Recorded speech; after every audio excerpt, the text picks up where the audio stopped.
Morning. আজকে লাদাখ রাইডের আমাদের আজকে 9th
আর ক্যামেরায় তো বন্দি হচ্ছে, পরে দেখব যে কতগুলো শেড এর মধ্যে আসছে।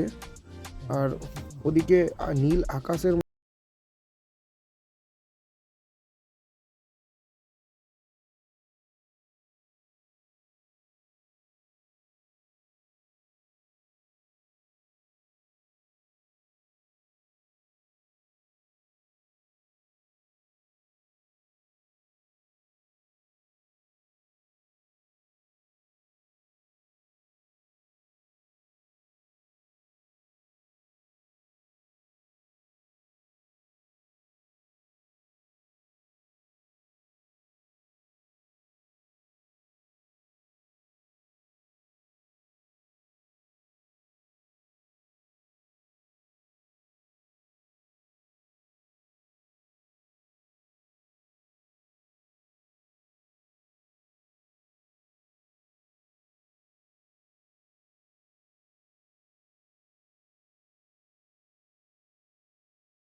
স্ট্রেট লম্বা একদম আমরা কিন্তু প্যাংগং লেককে দেখছি।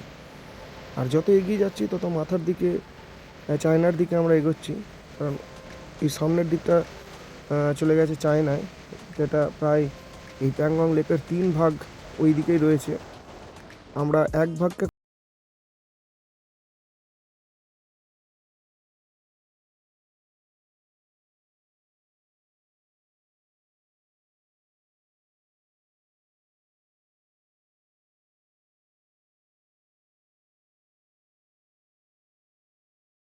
থেকে যায়, যেটা আমরাও করেছি, কারণ আমাদের হাতে সেই সময় ছিল না, প্রায় সন্ধে হয়ে এসেছিল।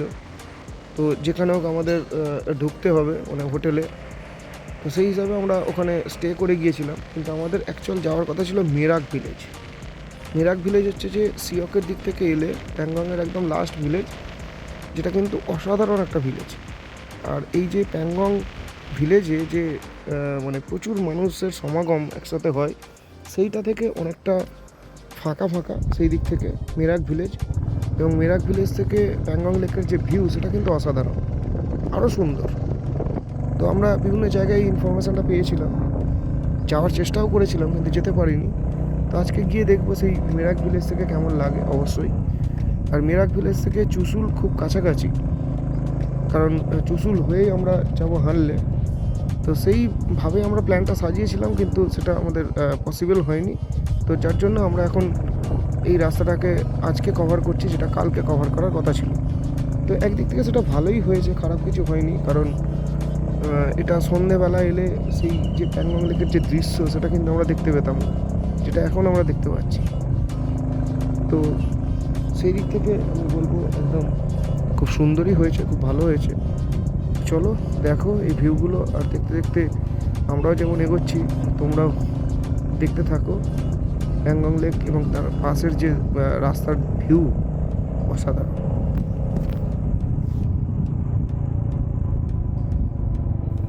আমরা এখন এগোচ্ছি মান ভিলেজের দিকে, যেটা স্পাঙ্কনিক থেকে প্রায় 9 কিলোমিটার। তো এই 9 কিলোমিটার রাস্তা আমাদের গেলে আমরা মান ভিলেজে পৌঁছাবো, এবং মান ভিলেজটা ক্রস করার পরে কিন্তু যা এখানকার মানুষের বক্তব্য যে আরও সুন্দর হয়ে যায় এই প্যাংগং লেক। তো চলো আগে মান ভিলেজ পৌঁছাই, এবং মান ভিলেজটা ক্রস করে নিশ্চয়ই আমরা দেখবো যে সেখান থেকে কতটা সুন্দর প্যাংগং লেকটাকে দেখতে পাওয়া যায়।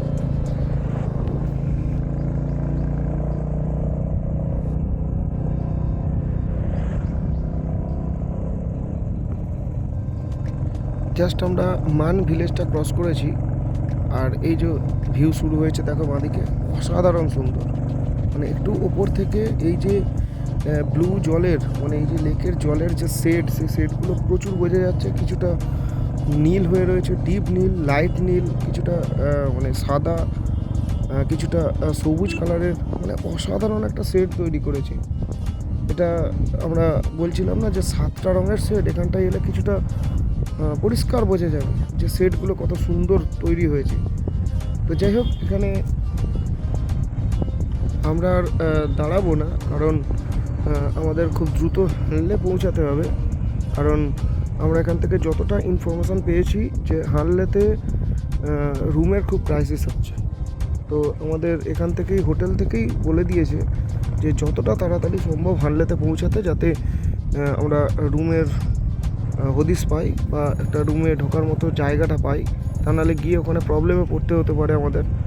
তো সেই কারণে আমরা এখানে আর দাঁড়াবো না, এই ভিউ আমরা গাড়ি থেকেই উপভোগ করছি। তোমরাও দেখো যে কি অসাধারণ ভিউ এখানে তৈরি হয়েছে, সত্যি দারুণ লাগছে। কিন্তু আমরা এখানে আর সেই টাইমটা ওয়েস্ট করব না, কারণ অলরেডি প্যাংগং লেকে আমরা অনেকক্ষণ ছিলাম নিচে ওই শ্যুটিং প্লেসে। তো এবং রাস্তাতেও আমরা দু একবার দাঁড়িয়েছি, ছবি তুলেছি জাস্ট। আর সত্যি দেখো এই মাদিকের ভিউটা শুধু। তো যাই হোক, আমাদের দ্রুত হানলে পৌঁছানোর তাড়ার জন্য আমরা কিন্তু আর এখানে দাঁড়াচ্ছি না, শুধু ভিউটা দেখো, আমরাও দেখছি। তো চলো, আমরা যত তাড়াতাড়ি সম্ভব মেরাক ভিলেজ পৌঁছাতে হবে, কারণ মান থেকে মেরাক ভিলেজ প্রায় আরও 12 কিলোমিটার, মানে বেশ কিছুটা আরও কিন্তু টাইম লাগবে, মোটামুটি আধ ঘন্টার ওপর টাইম লাগবে দেখাচ্ছে। তো চলো আমরা আগে মেরাক ভিলেজে পৌঁছাই। এটা আমরা কাছাকাছি যদিও চলে এসেছি মান ভিলেজ থেকে, মেরাকের কাছে।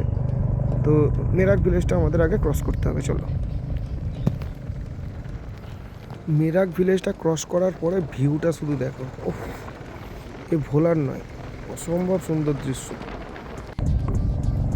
মেরাক ভিলেজটা ক্রস করার পরে আমরা এখন যাচ্ছি কাকস্টেট। মেরাক ভিলেজ থেকে কাকস্টেটের ডিস্টেন্স প্রায় 5 কিলোমিটারের মতো, আর মোটামুটি সময় 10 থেকে 15 মিনিট লাগতে পারে। অ্যাকচুয়াল কাকস্টেট হচ্ছে এই প্যাংগং লেকের একদম লাস্ট ভিলেজ, সিওকের দিক থেকে গেলে। আর ওখান থেকেই রাস্তাটা ডান দিকে হয়ে গেছে গুগল ম্যাপে আমরা যা দেখেছিলাম। তো ওইখান থেকেই চুসুলের দিকে আমরা চলে যাব। চুসুল হচ্ছে কাকস্টেট থেকে প্রায় 22 কিলোমিটারের মতো, মোটামুটি 1 ঘন্টা টাইম লাগতে পারে। তো চলো আমরা আগে কাকস্টেট পৌঁছাই, এবং কাকস্টেট থেকে আমরা চলে যাব চুসুলের দিকে। ওটা আমরা দেখেছি বিভিন্ন জায়গাতে, ওটা অফ রোডিং আছে। তো দেখা যাক কি রোড আমরা পাই।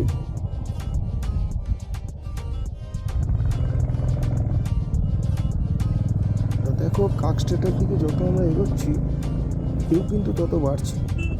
মানে এই যে বাঁদিকে সেই ব্লু কালারের জলের শেড, বিভিন্ন রকমের জলের শেড, মানে এগুলো আমরা তো লাস্ট প্রায় 45 মিনিট 50 মিনিট ধরে দেখে দেখে আসছি।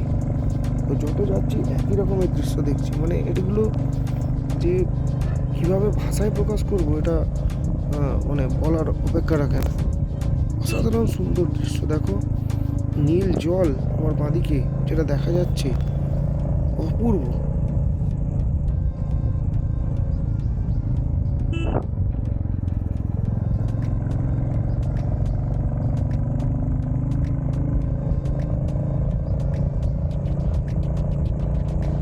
কাকস্টেট আমরা প্রায় এসে গেছি, আর এখান থেকে আমাদের আস্তে আস্তে ডান দিকে অর্থাৎ চুসুলের দিকে পৌঁছাতে হবে। তো তার জন্য দেখো রাস্তাটাও আস্তে আস্তে বেন্ড হয়ে লেক থেকে আমরা কিন্তু একটু উপরের দিকে উঠছি। তো যত উপরের দিকে উঠছি গাড়ির গতিও তত স্লথ হচ্ছে। সে হোক, অসুবিধা নেই, কিন্তু যে ভিউ আমরা এখনও অবধি দেখছি সত্যি মানে অসাধারণ। একটা গ্রুপ, তাদের সঙ্গে আমি যাচ্ছিলাম, তারা দাঁড়িয়ে পড়লো এখানে ফটোগ্রাফি করার জন্য। তো যাই হোক, আমি একটু এগোই কাকস্টেটের দিকে, ওখানে গিয়ে দরকার একটু দাঁড়াবো। তো এখান থেকে মানে যাই দেখি না কেন ভিউ কিন্তু প্রায় একই।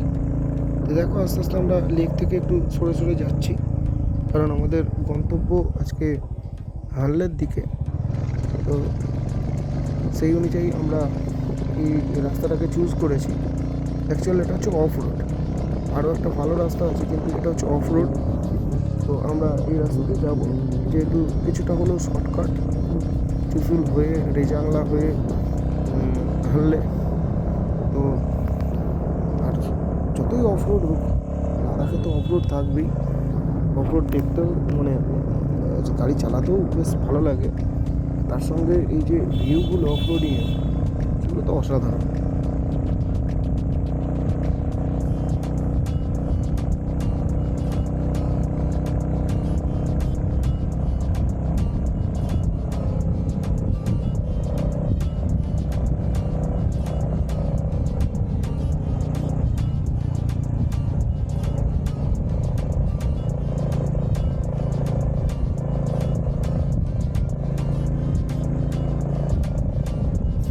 এখানকার ভিউটা শুধু দেখো, খুব অসাধারণ।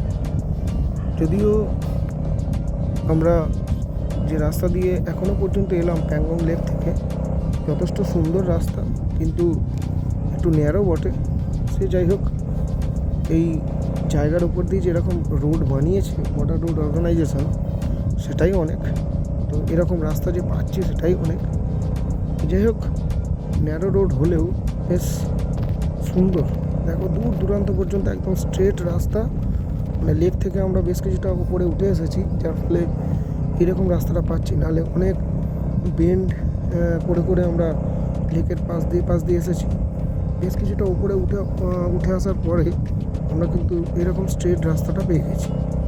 তো চলো দেখো সেই ভিউ।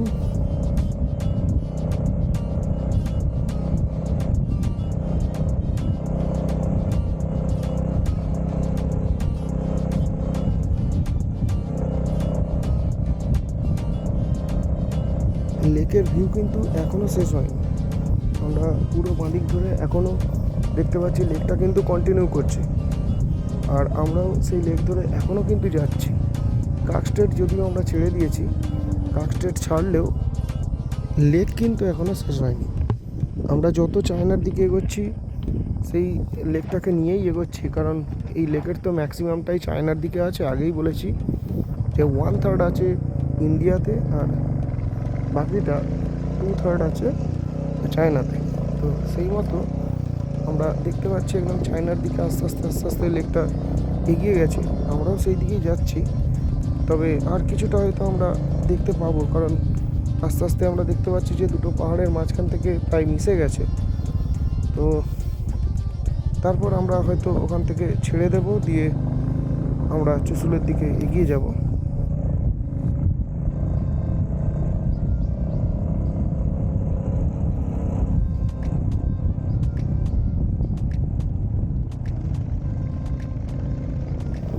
দেখো আমরা প্যাংগং লেকের একদম শেষ প্রান্তে, আর ধীরে ধীরে আমরা উপরের দিকে উঠছি।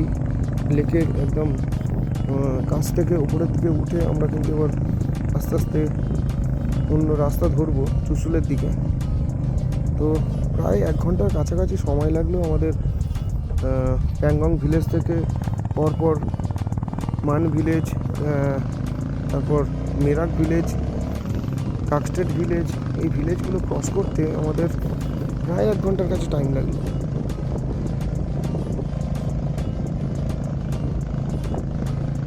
তো দেখো সামনে সেই গ্রুপটা আবার এসে গেছে, আর যাই হোক ওদেরকে পেয়ে গেছি। আর এই রাস্তাতে কাউকে সঙ্গী পেলে খুব ভালোই লাগে, কারণ আমি তো একাই আছি। তো যাই হোক ওদের সঙ্গেই কিন্তু আমি এবার এগোবো যতদূর সম্ভব, অন্তত চুশুল পর্যন্ত। তো যাই হোক ওদেরকে একটু ফলো করি, ওদের ফলো করেই আমি ওদের সঙ্গেই যাই। আর দেখো যত উপরে উঠছি আবার একটু একটু করে সেই প্যাংগং লেকের সামান্য ভিউ আমার বাড়িকে দেখা যাচ্ছে। আস্তে আস্তে আমরা একদম প্যাংগং লেকের এন্ডিং পয়েন্টে চলে আসছি। অনেকক্ষণ থেকেই মনে হচ্ছে এন্ডিং পয়েন্ট, কিন্তু যত দূর যাচ্ছি আমরা কিন্তু একভাবে প্যাংগং লেকটাকে দেখতেই থাকছি, শেষ আর হচ্ছে না। যাই হোক আশা করছি এবার একদম শেষের পথে। যতই লেকের ভিউ এখন আমরা দেখি, তো আস্তে আস্তে আমরা উপরের দিকে উঠছি। উপরের দিকে উঠে হয়তো ক্রস করব এই জায়গাটাকে। তো চলো এদেরকে আমরা ফলো করছি। আর দেখো একদম প্যাংগং লেকের শেষ যে ভিউটা, আমরা মোটামুটি প্যাংগং লেকটাকে ক্রস করছি, আর আমরাও দেখছি শেষ ভিউ। তোমরাও দেখো সেই ভিউটা, সেই ব্লু জল, সেই মানে একদম রুক্ষ শুষ্ক মরুভূমি, আর তার সঙ্গে সেই সাদা মেঘের ঢাকা নীল আকাশ।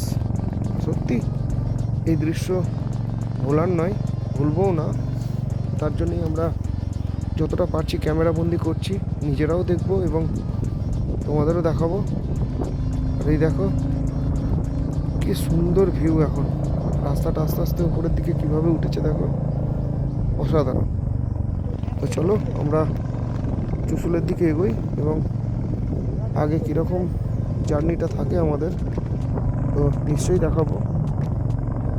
এখনও পর্যন্ত আমরা যে রাস্তা পেয়েছি, আগেও বলেছি সুন্দর, তো এরকম পেলে নিশ্চয়ই ভালো লাগবে। যদি খারাপ রাস্তা হয় সেটাও ভালো লাগবে, খারাপ লাগবে না, তবে রাইড করতে একটু কষ্ট হবে আর কি। তো যাই হোক চলো, দেখো যত এগোচ্ছি কিন্তু প্যাংগং লেক যেন শেষ হতেই চাইছে না। অনেকবার বলছি যে একদম শেষ প্রান্তে আমরা এসে গেছি, দূর থেকে দেখে সেরকমই মনে হচ্ছে। তো দেখো আবার বেশ কিছুটা নিচে নেমে এসেছি, আর সেই ভিউ কিন্তু এখনও চলছে, সত্যি অসাধারণ। প্যাংগং লেক যেন আমাদের ছাড়তে চাইছে না, আর আমরাও যেন লেকটাকে ছাড়তে চাইছি না।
ফ্যানলের দিকে, তার আগে এই যে রেজাংলা ওয়ার মেমোরিয়াল।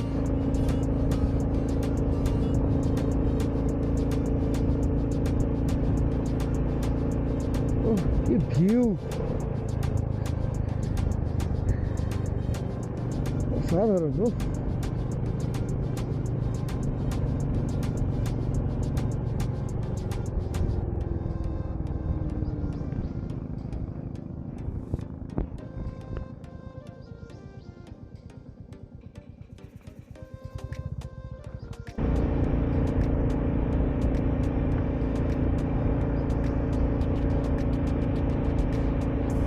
পাহাড় যেখানে শেষ হয়ে যায়, পাহাড়ের উচ্চতা যেখানে শেষ হয়, ঠিক এইরকমই অবস্থা হয়। দেখো জাস্ট মাথাগুলো একদম প্রায় আমাদের সমান, আর আমরা যে রাস্তা দিয়ে যাচ্ছি মনে হচ্ছে যেন একদম সমতল ভূমির ওপর দিয়ে যাচ্ছি, কিন্তু তা নয়। আমরা আছি অনেক ওপরে, অনেক হাইটে, প্রায় 12-13 হাজার ফিট ওপরে, এবং সেখানে টোটালি মরুভূমির মতো একদম। আর পাহাড়ের মাথা বলতে ছোট ছোট উচ্চতার পাহাড়, যে আমরা অনেক বড় বড় নিচ থেকে দেখেছি, তার মাথাতে চলে আসার ফলে পাহাড়ের উচ্চতাগুলো এরকম হয়েছে।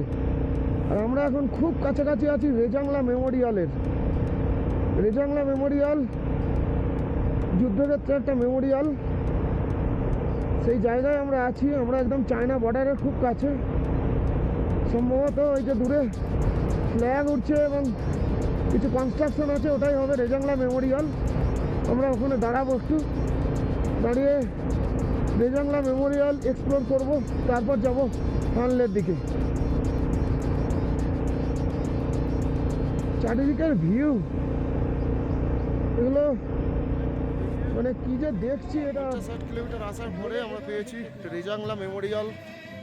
এটা যুদ্ধের স্মৃতিসৌধ হিসাবে রেজাংলা মেমোরিয়াল। এখন আমরা এই মেমোরিয়ালটা এক্সপ্লোর করব, দেখব। আমরা এখন এই রেজাংলা ওয়ার মেমোরিয়ালের ভেতরে।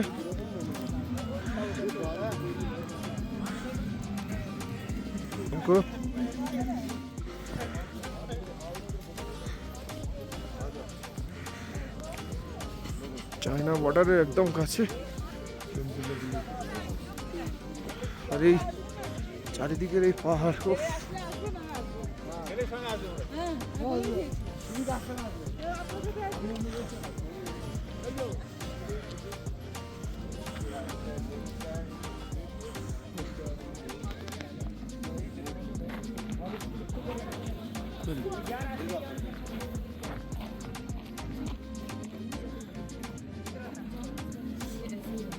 हाँ ये फोटो चाहिए ना।